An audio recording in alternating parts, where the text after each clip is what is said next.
Hey guys, it's Morgan from Goldshaw Farm, and I just wanted to throw together a quick video to offer up some tips for managing your homestead when you're in sub-zero and wicked cold temperatures. So here are 5 quick tips to think about when it gets really cold on your homestead.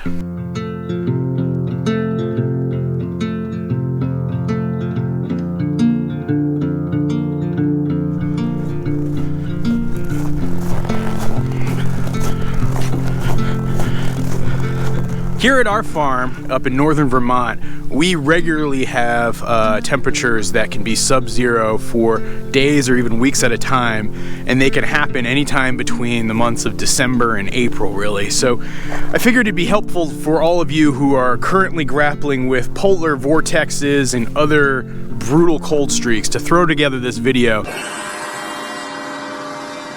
So the first word of advice I would have is make sure you're ready. Winter is coming.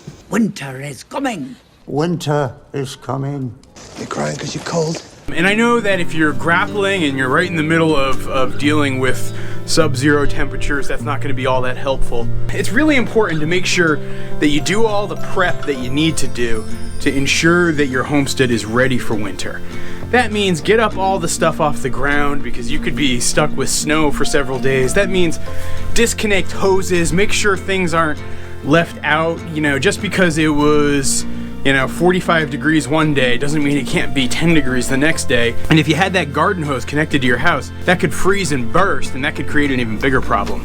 Make sure that you've got plenty of wood for heating. Make sure you've got maybe 2 sources of heat, because things can go down and you don't want to be stuck without any heat. You know, if you're watching this in the summer or you're watching this in the fall, be sure to take the time. Make sure that your homestead's ready. Make sure you're able to deal with the challenges that are going to come ahead.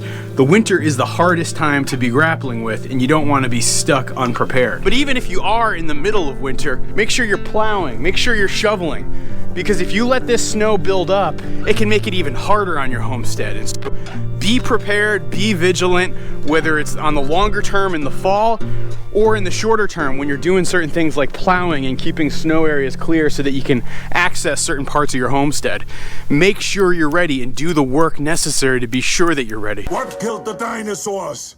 The Ice Age! Now, suggestion number 2 is gonna probably make you wanna just turn off this video because it's so stupid, but I'm gonna say it anyway. Water will freeze. So keep that in mind and just know that that's a fact of dealing with super cold temperatures, is that the water will freeze, and you have to have systems and ways of solving for the problems that that creates. For example, as I draw water here off our house hydrant, you'll notice that we don't have a hose hooked up to it. I want to make sure I prevent things from freezing, like I said in tip 1. The other reason why I'm actually filling this bucket up right now is because I'm about to go run out some more water to my ducks. Release the Kraken!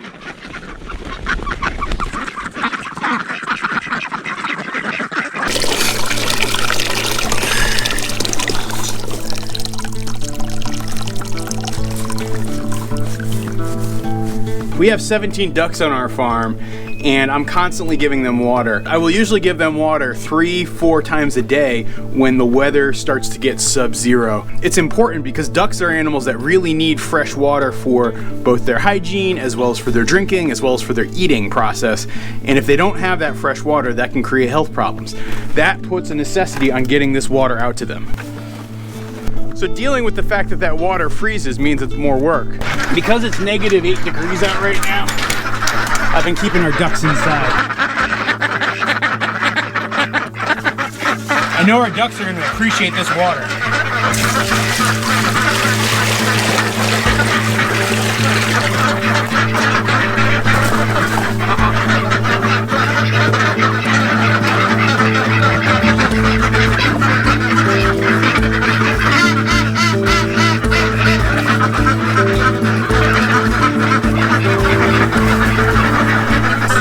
Too. Another example of the fact that water freezes. That used to be all flat, but from all the ducks splashing, that's created a challenge.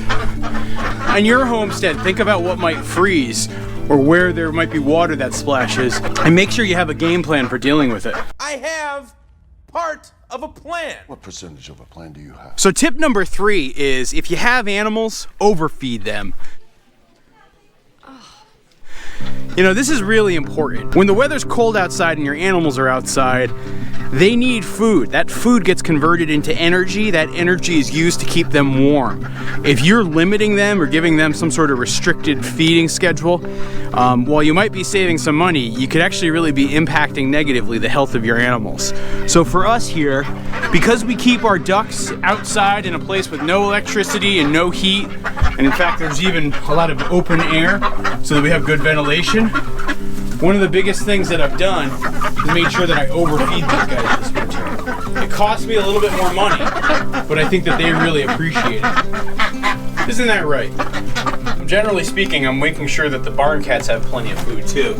They also have this nice little warmed up igloo that keeps them warm on days like this. But on nights that are sub-zero, we'll often bring our barn cats inside and let them camp out in the basement. I think it both keeps the rodent population in check, and it also, I think, is appreciated by them. Overfeed your animals when it gets to be sub-zero. They will thank you. Tip number 4, if you could only feel my fingers, they are so cold right now. Watch out for frostbite. One of the biggest dangers when you have sub-zero temperatures, both for people and animals, is frostbite. If you have chickens and you're keeping your chickens outside, really watch them.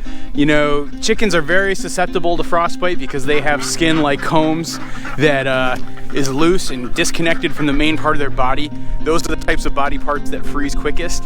Your appendages, like my frosty fingers, are the thing that are also gonna freeze the quickest. So you gotta be ready and you gotta be willing to protect your animals and protect yourself. I think I'm really lucky though because we have ducks.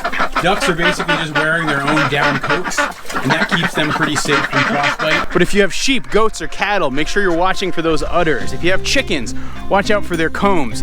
Any sort of loose skin that's unattached to the main body of the animal or not covered in feathers or fur is greatest at risk.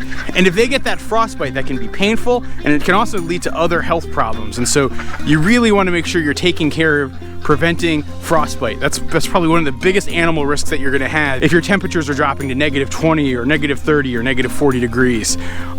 You really got to make sure you watch out for that. You know, one of the biggest ways you can protect against that frostbite too is make sure that you have windbreaks and protection from wind. Like we have some pretty bad winds that come in from our pasture here. And so that's why I've insulated the duck house both with tarps, like you see here on the west wall, but then also built a little hay enclosure inside there. That keeps the ducks out of the wind. This strategy works for pretty much any type of animal too. I've found that building these structures out of straw and hay is one of the most cost-effective ways that you can keep your animals warm. I got wicked bad frostbite when I was in the Scouts. Pretty messed up, huh? Now tip number 5 is really all about you guys. And it's just remembering that you will get through this. Really keep that in mind as you're dealing with the hardships, whether it's a bursted pipe or frostbitten animals or vehicles stuck in the snow or whatever other types of ailments or problems that can confront a homestead when it's sub-zero. You're gonna make it through it. Think back generations and generations ago, 100, 200, 300, 500 years ago, when people were living on this land here and they had temperatures that were this cold, if not colder, and they were making it through. It wasn't easy, it was a hard life, but I think that hard life tests you and galvanizes you and makes you stronger. So for us here on our homestead and farm, I really enjoy and embrace winter. I know it's not for everybody. I've got friends in the southern climates who just shake their head and wonder how they're gonna make it through. This is a test, and you're strong enough to meet that test. Now think about it too. If it was easy and this lifestyle was really easy, everybody would be doing it. And if you look out there today, not everybody's doing it. Most people are going after the easiest way to live. But if you push yourself and you really kind of go for that struggle, it's gonna make you a better person. I hope you guys all stay warm. I hope you guys stay safe. I know that your homesteads are gonna be able to endure. Tell me how you guys are doing. Be sure to leave a comment down below. I wanna know how it's going. I wanna know how you're enduring. And I will see you guys next time here at Goldshaw Farm, where we are building a farm in frosty, Vermont.